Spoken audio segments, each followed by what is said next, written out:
성경 말씀을 같이 찾아서 함께 읽겠습니다. 이사야서 50장 10절의 말씀입니다.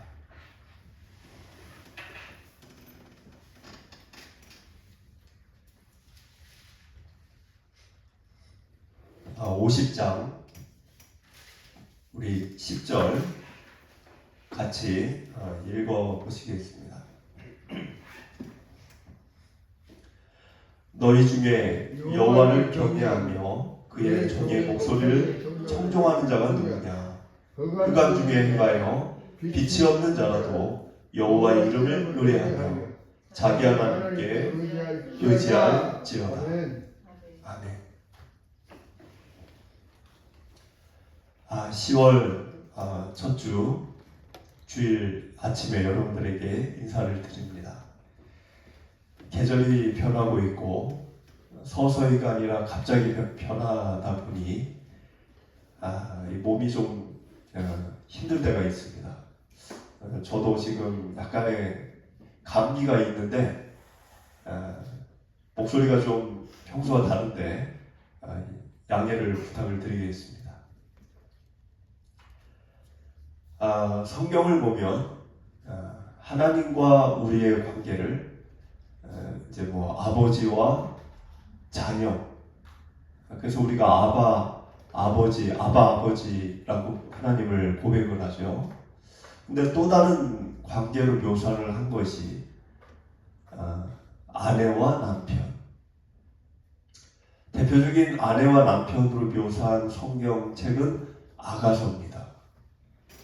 아가서를 읽어보면 목자가 나오고 솔로몬 왕이 나오고 술람미 여인이 나옵니다. 여기서 목자는 하나님을 얘기하는 겁니다. 하나님을, 아버지 하나님. 술람미 여인은 이스라엘 민족을 얘기하는 겁니다. 그러니까 하나님이 이스라엘을 얼마나 사랑하셨는지, 그게 첫 번째 의미고, 두 번째 의미가 있습니다. 에베소서 5장이라든가 에베소서 5장, 고린도후서 11장을 보면 이 세상에 있는 교회들을 예수 그리스도의 신부라고 묘사하고 있습니다. 예수님의 신부라는 거죠, 교회가. 그러면 예수님은 자동적으로 누가 되죠? 신랑이 되죠, 신랑이. 예수님은 신랑, 교회는 신부. 그래서 이 아가서의 목자는 예수님을 표현하기도 하고 술람미 여인은 이 세상의 교회들을 표현하기도 합니다. 그러니까 하나님과 이스라엘, 예수님과 이 세상의 교회, 이 남편과 아내, 이런 관계로 성경은 표현하고 있어요. 그런데 이 하나님과 이스라엘 관계가 이 남편과 아내 같은 사랑하는 관계인데 이 관계가 깨져버렸습니다. 이 관계가 완전히 망가져버렸어요. 그래서 이스라엘이 남편이 아닌 다른 남자와 정을 붙인 모양새가 되어버렸습니다. 그래서 오늘 여러분들이 읽게 되는 50장을 보면 하나님은 이혼이라는 말을 하세요. 이혼. 더는 이제 부부가 아니라는 거죠. 그 1절에 써 있어요. 우리 1절을 읽어보겠습니다. 나 여호와가 이같이 말하노라. 내가 너희의 어미를 내보낸 이혼 증서가 어디 있느냐? 내가 어느 체주에게 너희를 팔았느냐? 보라, 너희는 너희의 죄악으로 말미암아 팔렸고 너희 어미는 너희의 배역함으로 말미암아 내보냄을 받았느니라. 자, 1절을 보시면 이혼 증서라는 단어가 나옵니다. 여러분들, 이혼이라고 하는 거는 법적인 거예요. 법적인 거. 그냥 너하고 나는 이제부터 남남이야, 나가. 근데 법으로 부부가 돼 있으면 이혼은 아닌 거예요. 지금도 그렇잖아요. 이렇게 우리가 남편과 아내가 싸우면 서로 따로따로 살 수는 있죠. 따로따로 살 수는 있지만 법적으로 이혼 소송을 걸지 않으면 법적으로는 부부인 거죠. 근데 이스라엘과 하나님의 이 관계에서의 결혼과 이혼, 이 법, 우리는 헌법이 있지만 이스라엘에게는 어떤 법이 있냐면 율법이 있습니다. 율법. 그게 이스라엘의 구약의 그 옛날 이스라엘이 갖고 있는 법이 율법이에요. 율법. 우리나라 같은 헌법이 아니고. 근데 그 율법을 보면 신명기서에 율법이 써 있습니다. 신명기 24장 1절을 보시면 이 앞에 이 법이에요. 법. 여기서 뭐라고 써 있냐면 사람이 아내를 맞이해서 데려온 후에, 그러니까 결혼을 한 거죠. 남편이 아내를 맞이한 거예요. 결혼해서. 그에게 수치되는 일이 있음을 발견하고, 그러니까 아내에게 수치스러운 일이 일어났다는 거죠. 그 사건이 벌어지고 나서 남편이 그것이 기쁨이 되지 않으면 이혼 증서를 써서 아내 손에 쥐어주고 너 나가, 그럴 수 있다는 거예요. 이게 법이에요. 법. 이스라엘의 법. 근데 여기 보시면 이 법을 보면, 조항을 보면 수치스러운 일이 뭐냐는 거예요. 수치스러운 일이. 여러분들 수치스러운 일이 뭘까요? 아내가 저지른 수치스러운 일.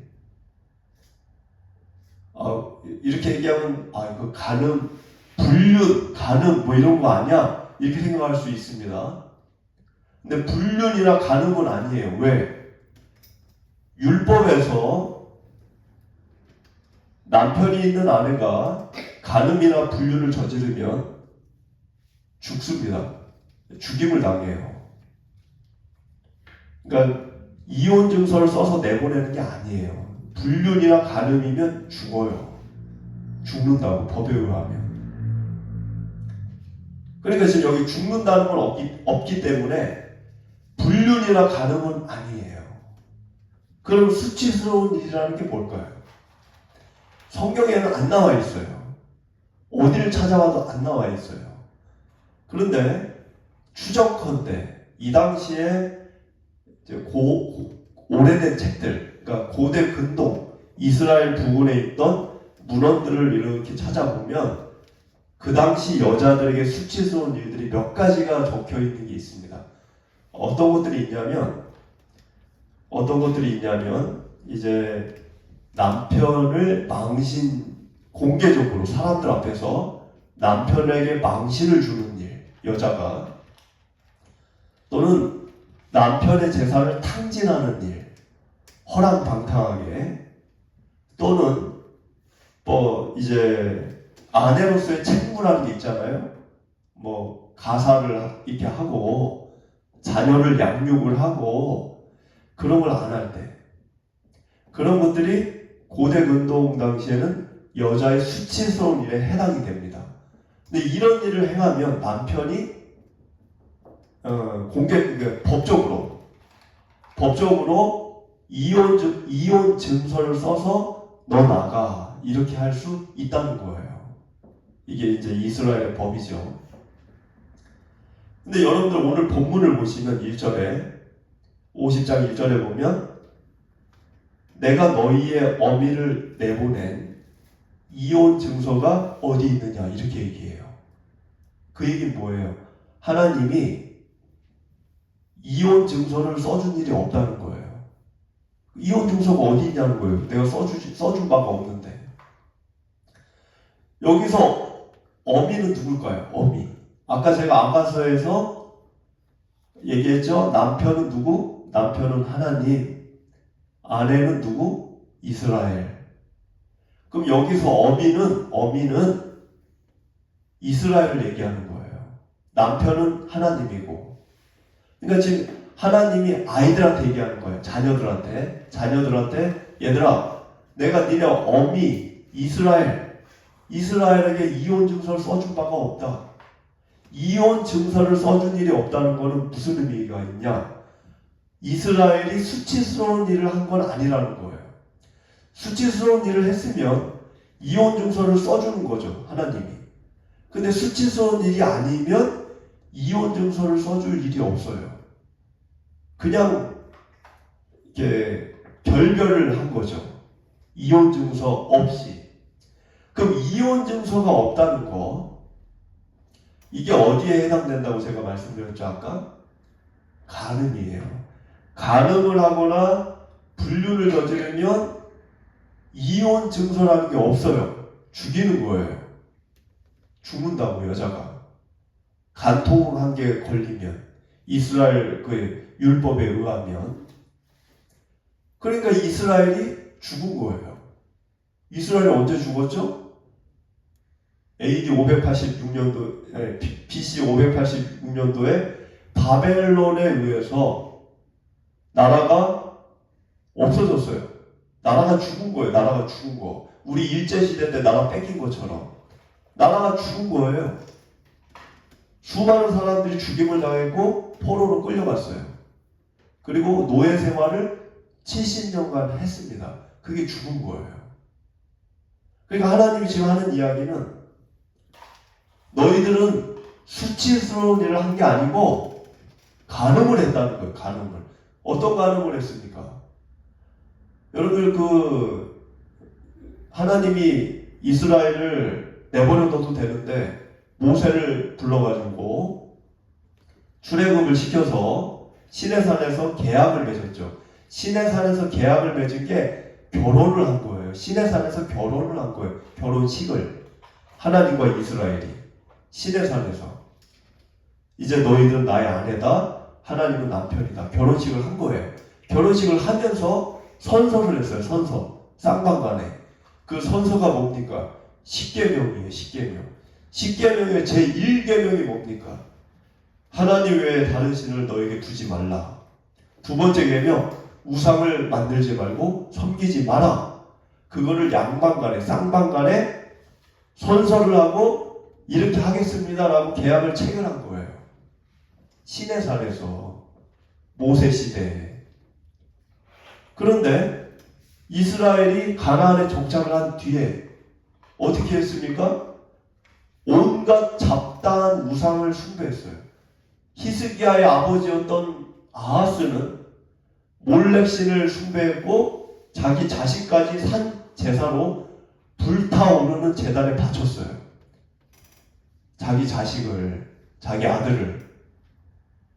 하나님이 아닌 우상을 섬기는 일 때문에 산 제물로 태워가지고 죽이면서 바쳤다고, 자기 아들을. 아하스가. 그런 악한 일들을 거의 모든 왕들이 그렇게 했습니다. 하나님이 볼 때는 계약을 파기한 거예요. 하나님이 아닌 다른 남자가 좋다고 나간 거예요. 그래서 하나님은 법에 의하면, 너희들과 내가 체결한 법에 의하면 그 죄는 간음에 해당이 되고 간음은 죽는 거예요. 그래서 이스라엘이 망한 거예요. 그랬는데 하나님이 마음은 어떠실까요? 마음은 괴로우신 거죠. 왜? 이스라엘을 왜 선택했죠? 이스라엘만 좋아서가 아니죠. 전 세계 모든 민족을 이스라엘을 통해 구원하고자 하는 계획이 있으셨어요. 그런데 이게 지금 차질이 빚어진 겁니다. 이스라엘이 망가져 버렸기 때문에. 그러니까 하나님은 자신의 그 인류를 향한 계획들이 지금 논스탑이 된 거예요. 논스탑이. 그래서 이스라엘을 버린 건 아니고, 버리신 거는 아니고, 그들이 죄의 값을 치르게 해서 다시 하나님이 원하시는 자리에 그들이 올바르게 다시 서기를 원하셨다는 것입니다. 원하셨다는 거예요. 물론 그 일도 잘 되지는 않았죠. 그래서 우리 2절을 한번 읽어보겠습니다. 2절. 내가 왔어도 사람이 없었으며 내가 불러도 대답하는 자가 없었음은 어찌 됨이냐. 내 손이 어찌 짧아 구속하지 못하겠느냐. 내게 어찌 건질 능력이 없겠느냐. 보라, 내가 꾸짖어 바다를 마르게 하며 강들을 사막이 되게 하며 물이 없어졌으므로 그 물고기들이 악취를 내며 갈아여 죽으리라. 그러니까 사람들의 반응을 지금 여기다 기록을 한 건데, 하나님이 오셨는데도 사람들이 하나님 곁에 오는 자가 없어요. 그러니까 내가 왔어도 사람이 없다. 내가 불러도 대답하는 자가 없다. 이거는 한탄이죠, 한탄. 하나님이 지금 한탄한 그 마음을 표현하신 거예요. 자신이 왔는데 아무도 거들떠보지도 않는 거죠. 그들이 무너진 이유가 여기에 있는 거죠. 이스라엘이 무너진 이유. 다른 남자가 좋다고 다 가버렸어요. 하나님께 오는 자가 없어요. 남편인데. 자기 남편을 쳐다도 안 봐. 다른 남자들만을 바라보면서 가는 거죠. 하나님은 기다리시는데 이 기다림이 끝이 없는 겁니다. 그리고 마음은 괴롭고.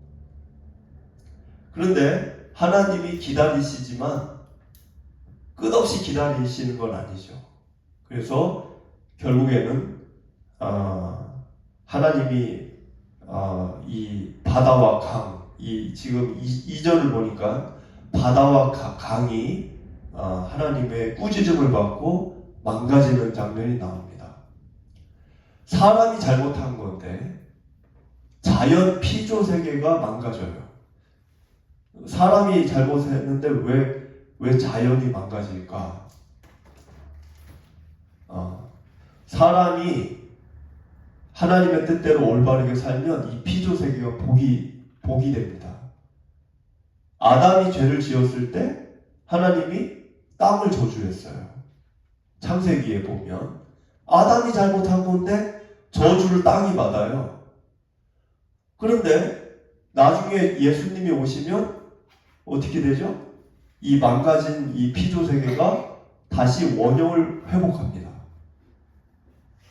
그러니까는 우리의 죄는 이 세상을 파괴한다는 거예요. 우리의 죄가. 지금 우리가 살아가는 이 시대가 어떤 분들은 뭐 그게 맞는지는 모르겠는데 지금 자연이 많이 파괴됐잖아요. 지금 올해 같은 여름이 없으셨죠? 기상이변이 일어나죠? 근데 어떤 전문가들은 이 인류가 살 수 있는 연한을 100년으로 보는 분들도 있어요. 100년.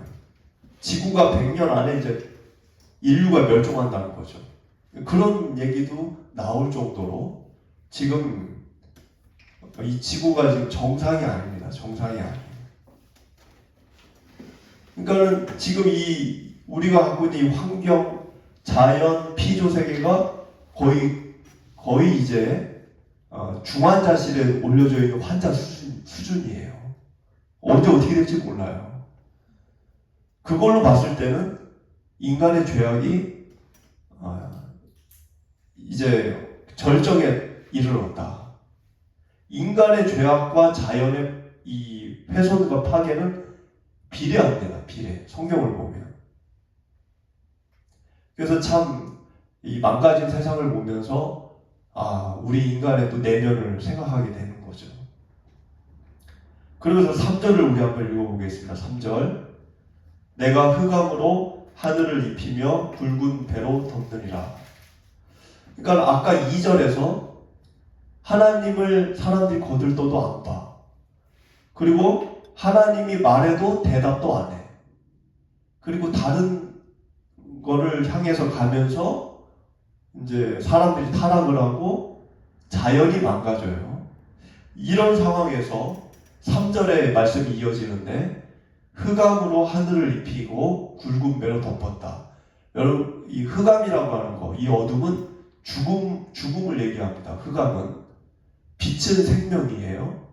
그러니까는 여러분들이 이렇게 봄날에 빛이 비추면 땅에서 또 꽃들이 생명이 이렇게 우미 돋고 순이 돋고 꽃이 피죠. 햇빛이 비치면. 근데 어둠은 죽음이에요. 그리고 굵은 배, 이 굵은 배라고 하는 건 상복입니다. 초상집에서 입는 옷이에요. 그리고 나라가 망했을 때 재난을 겪을 때 백성들이 슬픔을 표현할 때 입는 옷이에요. 그러니까 이 배옷이라고 하는 건 슬픔을 상징합니다. 슬픔, 죽음, 재난 이런 상징이에요. 그러니까 지금 사람들이 하나님을 멀리하고 하나님의 남편된 하나님의 곁을 떠나서 다른 것들을 향해 나아가고 그래서 피조세계가 망가지고 더불어 이어지는 장면은 세상에 죽음이 난무하고 죽음이라고 하는 것 안에는 모든 것들이 들어가요. 범죄, 그리고 폭력, 전쟁, 그리고 여러 가지 것들이 다 들어가요. 이 죽음 안에. 그런 고통이 세상에 막 독버섯처럼 여기저기 퍼져가고 세상은 기쁨이 아니라 슬픔으로 굵은 배옷, 슬픔으로 가득 차가는 이런 세상으로 흘러갔다는 거예요. 근데 그럴 때 하나님이 그럴 때 세상을 버리신 거라고 볼 수 있는데 하나님이 버리지 않았다는 거예요. 세상을 버리지 않았다는 걸 어떻게 알 수 있느냐? 4절을 보면 알 수 있습니다. 4절 같이 읽어보겠습니다. 주 여호와께서 학자들의 혀를 내게 주사 나로 공고한 자를 말로 어떻게 도와줄 줄을 알게 하시고 아침마다 깨우치시되 나의 귀를 깨우치사 학자들 같이 알아듣게 하시도다. 지금 그런 막 슬픔과 죽음이 가득한 세상이 펼쳐졌을 때 하나님이 이사야를 부르셨죠. 이사야를 불러서 이사야에게 하나님의 말씀을 전해 주셨다는 거예요. 그래서 이 혼란의 시대에 하나님이 이사야를 통해서 자신의 뜻과 말씀을 세상에 전하는 일을 시작했다는 겁니다. 이건 간섭이죠. 세상을 버렸다고 하면 세상을 버렸다. 하나님이 버렸다. 그러면 그냥 내버려 두시겠죠. 간섭을 안 하시겠죠. 그런데 4절을 보니까 하나님이 간섭을 하세요. 이사야를 부르고 이사야에게 말씀을 전하게 하고 이거는 세상을 버리지 않았다는 거예요. 근데 4절을 보니까 학자들의 혀를 내게 주었다. 학자들의 혀를 내게 주셨다는 이야기는 올바른 말씀에 대한 이해를 이사야에게 주셨다는 거예요. 여러분들 성경을 읽어도 올바르게 이해를 해야지 잘못되게 이해를 하면 엉뚱한 길로 가는 겁니다. 그러니까 올바른 이해를 할 수 있는 그런 말씀을 학자들의 혀를 줬다는 걸 묘사를 하고 있죠. 그러면서 곤고한 자를 말로 도와주게 했다. 곤고한 자라고 하는 것은 육체적으로 영적으로 매우 피곤하고 지쳐있는 상태입니다. 세상이 슬픔과 사망과 고통이 가득하면 얼마나 사람들이 곤고하겠어요. 영혼도 마음도 생각도 몸도. 근데 그런 자들에게 다가가서 그런 자들에게 돈을 쥐어주거나 그런 자들에게 양식을 먹을 것을 준 게 아니라 이사야를 통해 하나님의 말씀을 전하게 했다는 겁니다. 왜 돈이나 먹을 것을 준 게 아니라 곤고한 자에게 하나님의 말씀을 전하게 하셨을까? 곤고한 자에게 양식이나 돈도 필요합니다. 근데 그거는 일시적인 위로가 될 뿐이에요. 한시적인 거라는 거죠. 당장 먹고 나면 또다시 배고픈 거죠. 돈은 쓰고 나면 없는 거죠. 그런데 하나님의 말씀은 영원하다는 거예요. 누구도 뺏을 수 없고 사라지지 않는다는 겁니다. 그래서 곤고한 자에게 돈을 쥐어주고 먹을 거를 갖다 주고 물론 그것도 해야 되지만 그것도 해야 되지만 말씀을 전해주는 게 먼저라는 거예요. 하나님의 말씀. 하나님의 말씀은 생명입니다.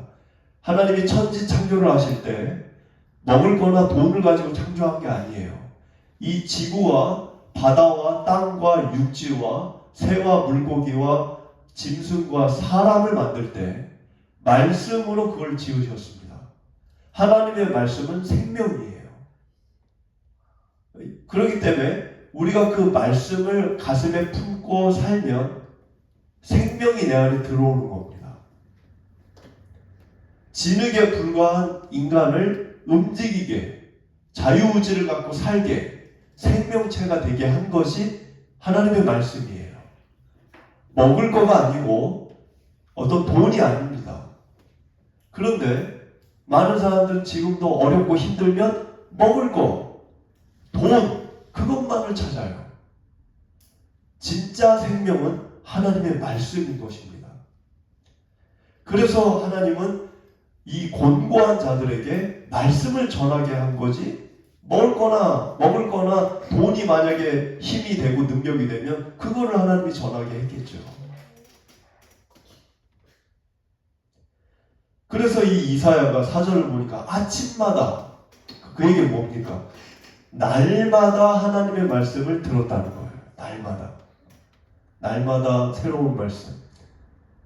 그래서 그거를 전하고 올바르게 이해를 하고. 우리 5절을 읽어보겠습니다. 주 여호와께서 나의 귀를 여셨으므로 내가 거역하지도 아니하며 뒤로 물러가지도 아니하며.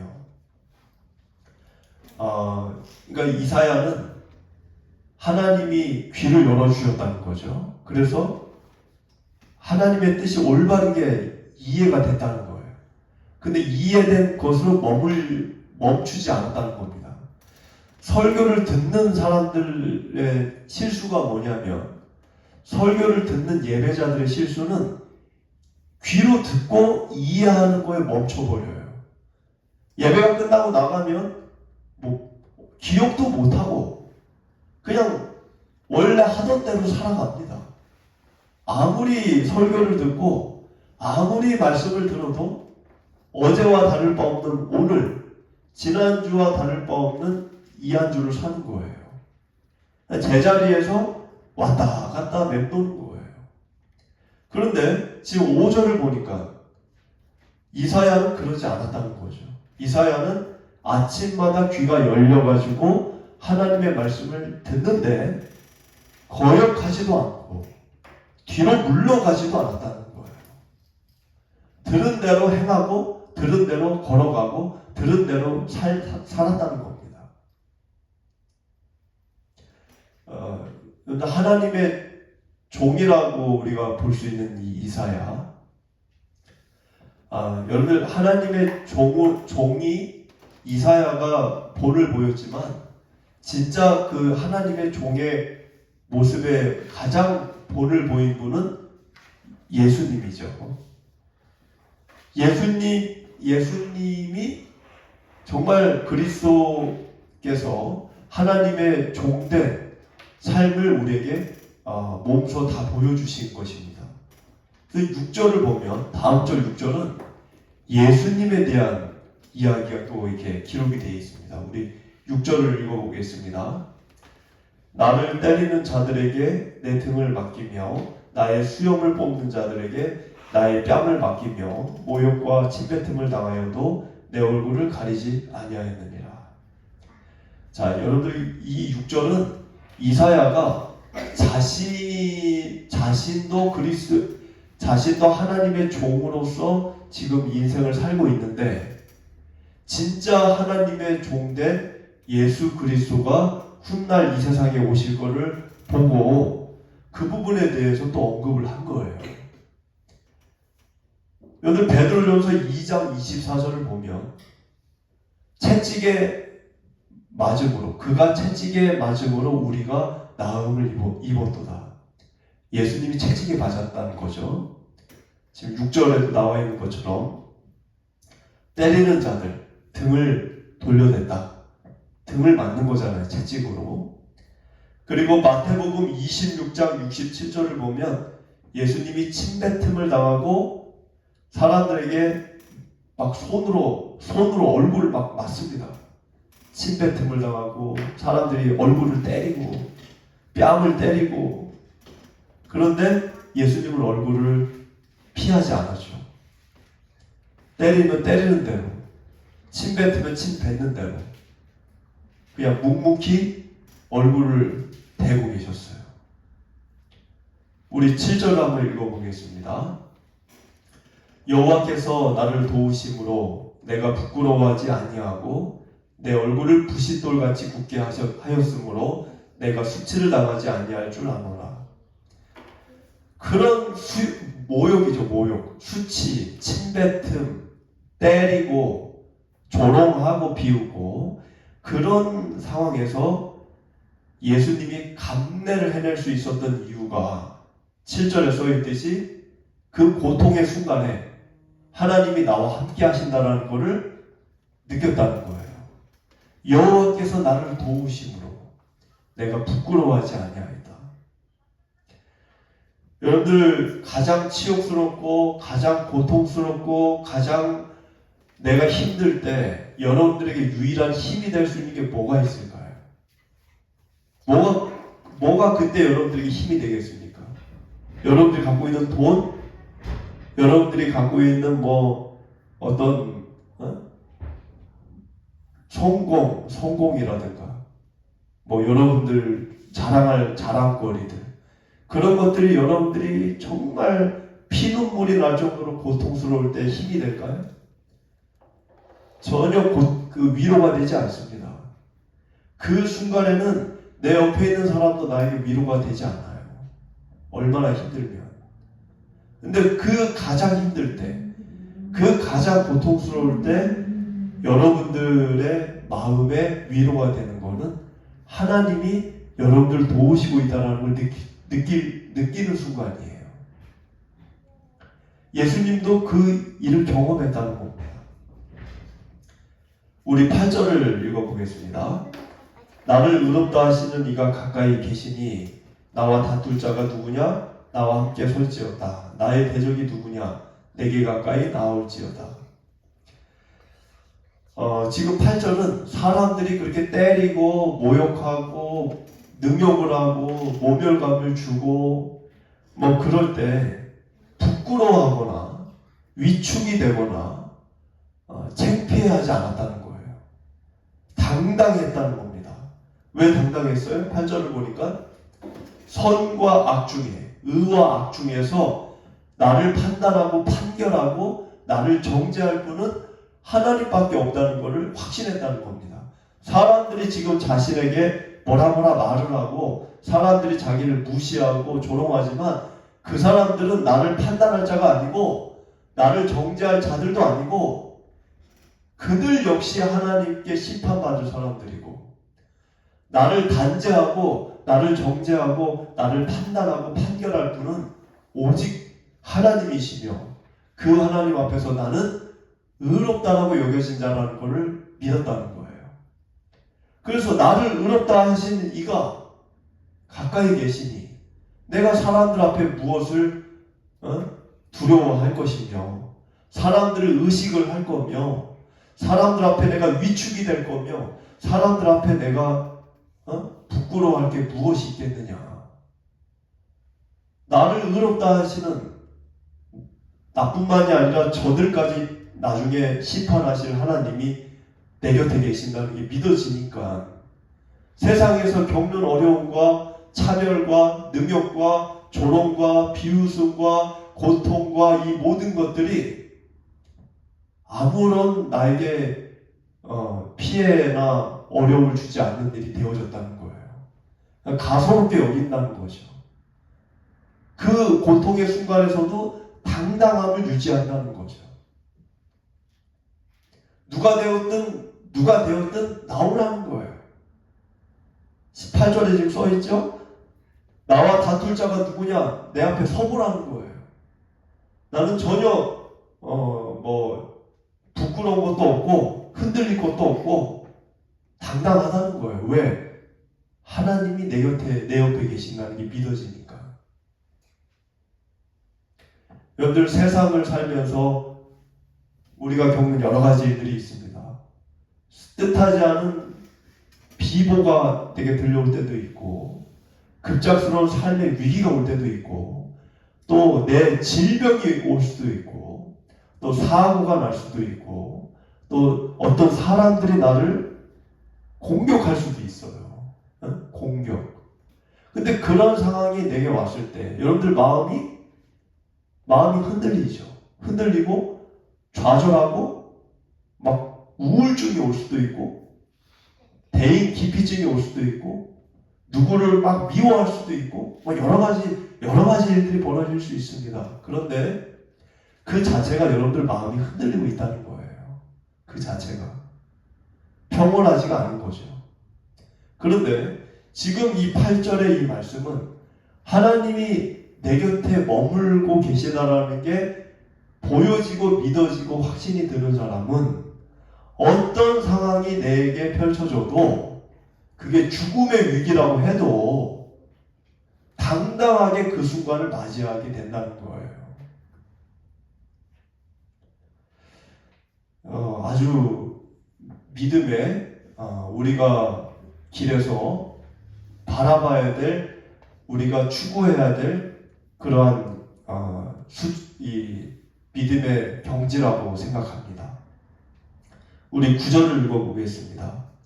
보라, 주 여호와께서 나를 도우시리니 나를 정죄할 자 누구냐? 보라, 그들은 다 옷과 같이 헤어지며 좀이 그들을 먹으리라. 여러분들, 사람이 제일 무섭죠. 우리가 흔히 그렇게 얘기하죠. 사람이 제일 무섭다. 사실 인생을 살아보면 사람 때문에 힘든 거예요. 사람 때문에. 다른 거 없어요. 사람 때문에. 세상이 왜 험할까요? 세상이 사람 때문에 그런 거예요. 세상 안에 있는 사람들 때문에 내가 힘든 거예요. 나만이 아니고 모든 사람이. 왜 직장 생활이 힘들까요? 사람 때문에. 왜 인생이 쉽지 않을까요? 사람 때문에. 사람만큼 무서운 게 없는 거죠. 그런데 지금 9절의 말씀은 여호와 하나님이 나를 돕기 때문에 그 어떤 누구도 나를 해할 자가 없다는 거예요. 나를 해할 자가. 나를 정죄할 자가 누구냐? 나에게 나를 어렵게 하거나 나를 옥죄고 나를 결박하고 나를 제한시키고 그럴 자가 누가 있냐는 거예요. 그들은 다 옷과 같이 헤어지며, 옷과 같이 헤어진다는 거는 옷의 원단이 수명이 있다는 거죠. 그러니까 수명이 다 되면 옷이 어떻게 됩니까? 해지죠. 빵꾸가 나는 거죠. 그러니까는 그 말은 나를 괴롭게 하는 그 모든 사람들, 그들 수명이 있다는 거예요. 언젠가는 죽는다는 거죠. 언젠가는 죽고 그 뒤에는 하나님의 심판을 다 받게 된다는 거예요. 그런데 또 하나가 있어요. 좀이 그들을 먹으리라. 좀이 그들을 먹는다는 거는 옷이 오래돼서 해지는 게 아니고 옷이 오늘 산 건데 새 건데도 좀벌레가 먹으면 빵꾸가 난다는 거예요. 그 얘기는 수명이 다해서 죽는 게 아니고 갑자기 사고가 나거나 갑자기 질병을 얻거나 갑자기 사람이 죽을 수 있다는 거예요. 지금 이 9절의 말씀은 두 가지를 얘기하는 겁니다. 나를 괴롭게 하는 수많은 사람들, 그들이 수명이 다해서 언젠가는 죽을 수도 있고 수명이 다하기 전에도 사고나 질병으로 죽을 수도 있다. 그렇기 때문에 그들을 겁내지 말라는 거예요. 하나님은 나를 돕고 계시고 사람들은 나를 정죄할 자가 없다. 그들이 나에게 돌을 던지고 예수님처럼 이렇게 얼굴을 때리고 막 침을 뱉고 그럴 수는 있지만 종국적으로 그들이 나를 판단하거나 판결하거나 나를 정죄할 권한은 없다는 거예요. 마지막 심판은 누가 하십니까? 하나님이 하는 거예요. 스데반이 순교를 했죠. 돌에 맞아. 그럼 스데반을 처벌하고 심판한 자가 그 유대인들입니까? 아니에요. 죽음 이후에 그 유대인들 다 죽었잖아요. 지금 다 죽었잖아요. 스데반을 죽인 유대인들이 지금 살아있습니까? 죽었죠. 세월이 하도 오래 지나서. 그럼 전국적으로 심판하고 정죄하고 판결할 자는 누굽니까? 하나님이시라는 거예요. 그렇기 때문에 오늘 하루 나에게 벌어진 나를 힘들게 하는 사람들 앞에서 내가 위축이 되거나 내가 두려워하지 않는다는 거예요. 그들 역시 하나님의 정죄를 받는다는 것을 알기 때문에. 10절을 우리 읽어보겠습니다. 너희 중에 여호와를 경외하며 그의 종의 목소리를 청종하는 자가 누구냐? 흑암 중에 행하여 빛이 없는 자라도 여호와의 이름을 의뢰하며 자기 하나님께 의지할지어다. 여기 10절을 보면 여호와를 경외하고 하나님의 목소리를 청종합니다. 좋은 거죠. 그런데 뒤에 흑암 중에 행하는 일이 있다는 거예요. 그러니까 하나님을 잘 믿고 신앙생활을 잘해도 여러분들이 사는 이 현실은 흑암일 수 있어요. 흑암. 그런데 그 흑암 중에서라도 하나님을 의지하라는 거예요. 하나님을 믿어도 소용없네? 하나님을 믿었는데도 내 삶이 이렇게 힘드네? 그러지 말라는 거예요. 늘 시편의 그 고백을 보면 여호와는 나의 목자시니 그가 나를 인도하시죠. 여호와는 나의 목자이시니 내가 나를 쉴만한 물가로 인도하시는 도다. 그래놓고 어디로 가요? 사망의 음침한 골짜기를 갑니다. 여호와가 목자면 왜 사망의 음침한 골짜기로 나를 데려갑니까?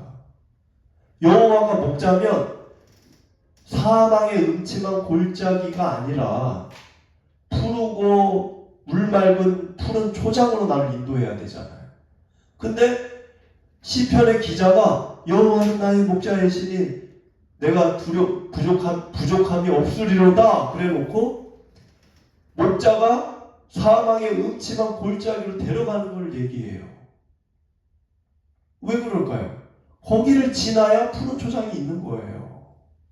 거기를 지나야 그 다음에 푸른 초장이 있는 거기 때문에 그 길을 가는 거예요. 여러분들 여기 10절에 여호와를 경외하고 목소리를 청종하는데 흑암이에요. 삶이 달라지는 게 없어. 삶이 여전히 어려워. 그거를 지나야 푸른 초장이 있는 거예요. 그래서 흑암의 골짜기든 악월의 골짜기든 그게 어디든 간에 그 길을 간다 하는 중에 있다 할지라도 지금 10절은 하나님을 의지하는 손을 놓지 말라는 겁니다. 11절을 읽어보겠습니다. 마지막. 보라, 불을 피우고 횃불을 둘러 띈 자요, 너희가 다 너희의 불꽃 가운데로 걸어가며 너희가 피운 횃불 가운데로 걸어갈지어다. 너희가 내 손에서 얻을 것이 이것이라. 너희가 고통이 있는 곳에 누우리라. 자, 11절 말씀은 이겁니다. 뭐냐면 이런 거였어요. 설명을 잘 들어보시면 병사가 어두운 곳에 전쟁을 하러 갔는데 깜깜해요. 밤에.